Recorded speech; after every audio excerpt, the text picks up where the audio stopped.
Welcome to our video on manually calculating measurements with the Jacobian and pandapower. If you're working with power systems or electrical engineering, you'll know how crucial it is to accurately calculate various measurements to ensure efficient and safe operation. The Jacobian matrix plays a vital role in this process. But have you ever wondered what lies behind its calculations? In this video, we'll delve into the world of Jacobians and explore how to manually calculate measurements using this powerful tool. We'll start with an overview of the Jacobian matrix and its significance in power systems. Then, we'll dive into a step-by-step explanation of how to use the Jacobian to calculate key measurements. By the end of this video, you'll have a solid understanding of the concepts and be able to apply them to your own work. So, let's begin with the basics. The Jacobian matrix is a mathematical construct used to describe the relationship between different variables in a system. In power systems, it helps us understand how changes in one variable affect others. The Jacobian matrix is particularly useful when working with non-linear systems, where small changes can have significant effect. Now, let's consider an example. Suppose we want to calculate the voltage at a specific bus in a power system. We can use the Jacobian matrix to relate the voltage at this bus to other variables, such as the current and impedance of the system. To manually calculate measurements using the Jacobian, we need to follow a series of steps. Firstly, identify the variables involved in your calculation. In our example, these would be the voltage, current, and impedance.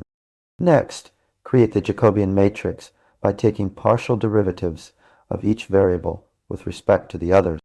This might seem daunting, but it's essentially a matter of applying basic calculus rules. Once we have our Jacobian matrix, we can use it to relate changes in one variable to changes in another. For instance, if we want to calculate the change in voltage due to a change in current, we'd multiply the Jacobian by the change in current. Now, let's break down this process further using an analogy. Think of the Jacobian matrix as a map that shows how different variables are connected. By following the paths on this map, you can see how changes in one variable affect others. In our example, if we're looking at the relationship between voltage and current, we'd follow the path from the current to the voltage to calculate the change. To recap, manually calculating measurements using the Jacobian matrix involves 1. Identifying the variables involved. 2. Creating the Jacobian matrix by taking partial derivatives. 3. Using the Jacobian to relate changes in one variable to changes in another. Remember, the Jacobian is a powerful tool that helps us understand complex relationships between variables in power systems. That's it for this video on manually calculating measurements with the Jacobian and pandapower.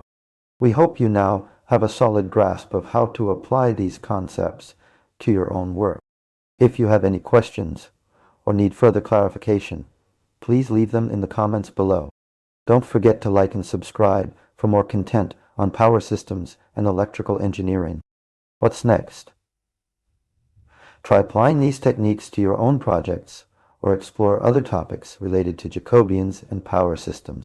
We'd love to hear about your experiences and insight. Thanks for watching.